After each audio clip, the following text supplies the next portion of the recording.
Hello everybody, welcome back to Pixie Woo. As you can see, my hair is in rollers. That is because I'm going to do a Hollywood icon for you today. And I'm going to do my ultimate Hollywood icon, who is Elizabeth Taylor. Now, I absolutely loved this lady. She had a career that spanned over decades, starting from the age of 15, and she was a phenomenal actress. She loved diamonds and jewels, what girl doesn't, but she also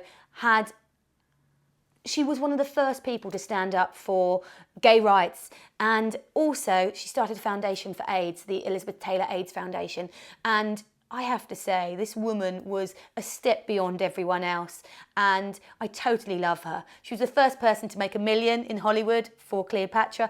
I just love this lady. So that's the video I'm going to do for you today. Sam has done one a while back, but I wanted to do an updated one. I hope you enjoy it. Don't forget to like and subscribe. And also, follow me on Instagram.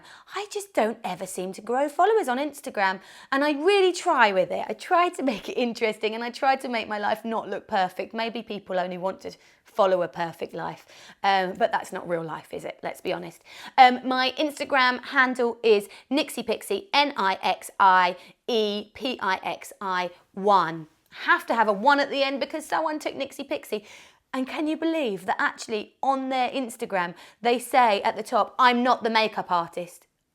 And they don't ever put anything up. And I'm like, just give me that name. Give me that one and we'll swap. You can have the 1 and I'll have the Nixie Pixie.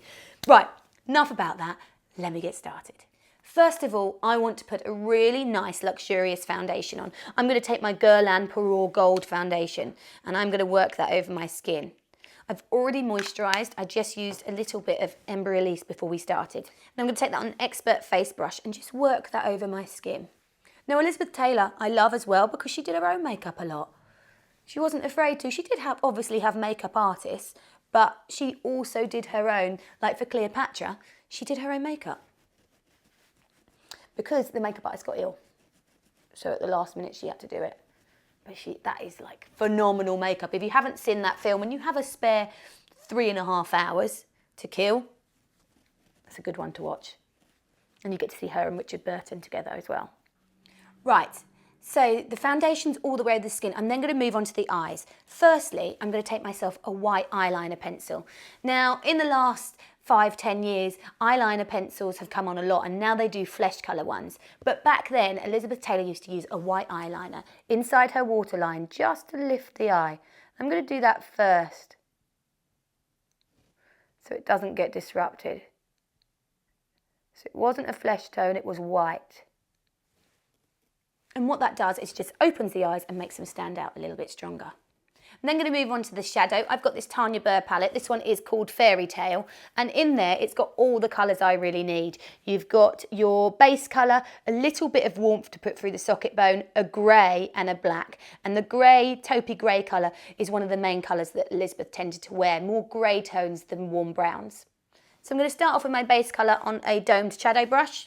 Just work that right the way over. No primers or anything because they wouldn't have had them.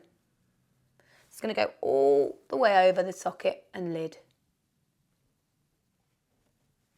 And as you can see, I've got some blue contacts in because I wouldn't feel like Elizabeth without blue contacts.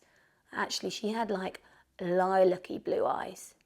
And the reason being is that she actually had a genetic mutation. And if you had to have a genetic mutation, let me just tell you, this is the genetic mutation that you want. It was called dysticyitis. And basically what it meant was that your blue eyes became a little bit of a lavender undertone and that you also got double layers of lashes. So whereas most people have 1 lash at a time, she'd have double thickness, which is why her eyes were so iconic and stood out so much. I'm then going to take the grey taupe colour on a Bold Metals 203 brush and I'm going to just run that over the lid. If you want, you can mix a tiny bit of the darker one with it as well, just so it makes it pop a little bit more.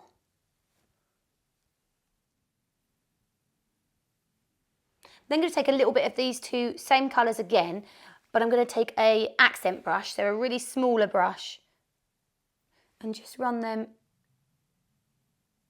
really close to the lash line.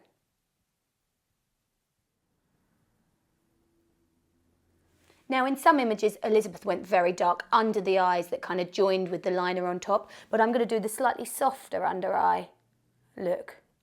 She wasn't afraid to wear makeup. I'm then going to take a little bit of this pencil, which is an MUA pencil in Gold Nugget, and I'm going to run that really close to that lash line because she had a little bit of gold that shone through.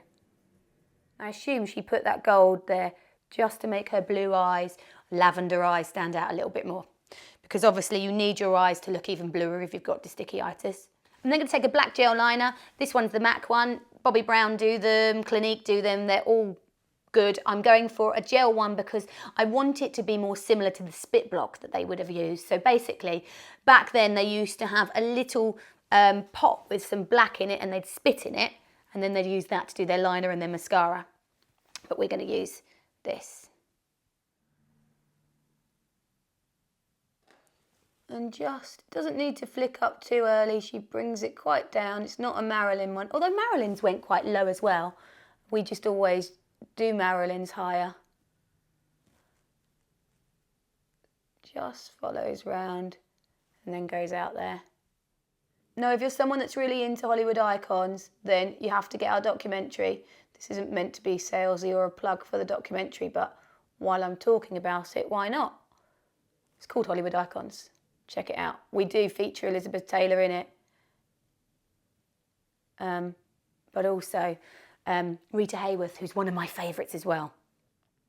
If you don't know who Rita Hayworth is, just Google Rita Hayworth dancing when you finish this video on YouTube. Watch it. She's amazing, absolutely phenomenal. And yeah, truly fantastic.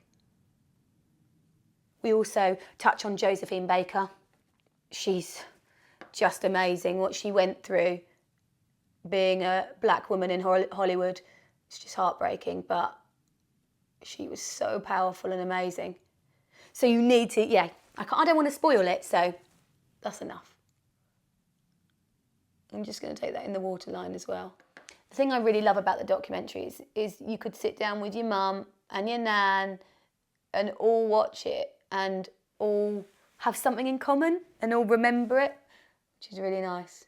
I know my nan is so excited to watch it. Quite liking having blue eyes for a change.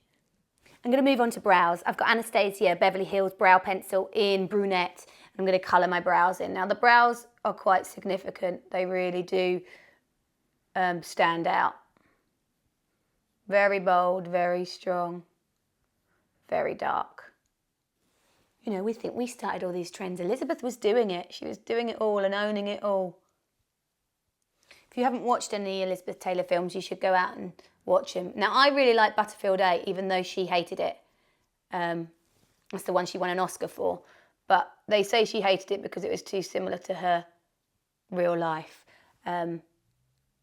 She played alongside Eddie Fisher, who she had actually not had an affair with, but she had relations with and stole him from his wife, Debbie Fisher. So yeah, it's really, really interesting. So it's a bit close to home for her, which I think is why she hates it. But another one is Cat on a Hot Tin Roof. I didn't really love that one as much, but it's still good. But if you like makeup, it's Cleopatra. I just need more jewels though. I don't feel like I have enough diamonds on. So very rounded, but evenly dark throughout brow. But this end is very quite rounded. I'm then going to move back onto skin, and I'm going to take this Becca Under Eye Brightening Corrector. I'm going to run that under the eyes just to lift that a bit and brighten that a little bit, because I need all the help I can have under my eyes at the moment. God, who doesn't love Elizabeth Taylor? Come on. What an epic woman. So you can see how that's reflecting the light really beautifully under the eyes. I'm going to go over that with a concealer. The brightness will still come through even though I've got concealer over the top of it, so don't stress. I'm testing loads of concealers at the moment. I should do a video on my favourites because there's so many that I'm liking. Unfortunately, they're all pretty expensive though. I'm going to take this Creme de la Mer one, which is expensive. Sorry. But the reason I'm choosing it is because it's nice and light and I want a light colour under my eyes. I'm going to take that a little bit through. Oh, wait for it to clear. I'm going to take that a little bit through some of the areas where I need a bit of help to lift the light.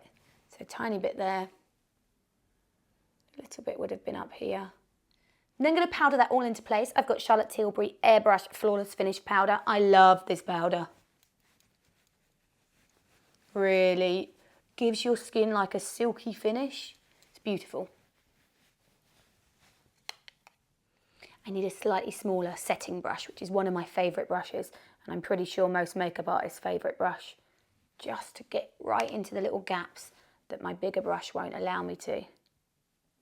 YSL Volume Effect Mascara. I love this one, and I need a lot of volume if I'm doing Elizabeth Taylor. She had double thickness lashes.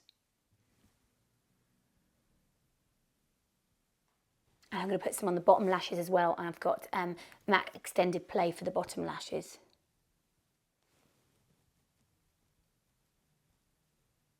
Then got this Diego de la Palma Face Compact Powders. And I'm going to take the slightly contoury two, these two. Oh, they come out strong. And just work them there. They come out strong, but they blend easy, so that's fine. Now, Elizabeth also contoured her jaw a little bit because she was a little bit jowly.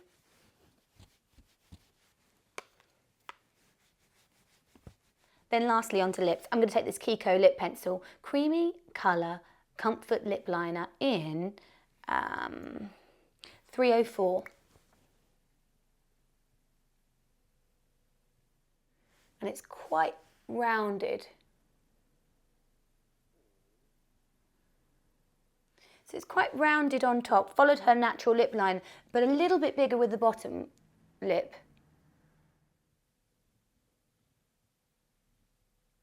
Then inside that lip liner, I'm going in with the Nars Audacious lipstick. These are just such a beautiful texture. And this one's in Anita.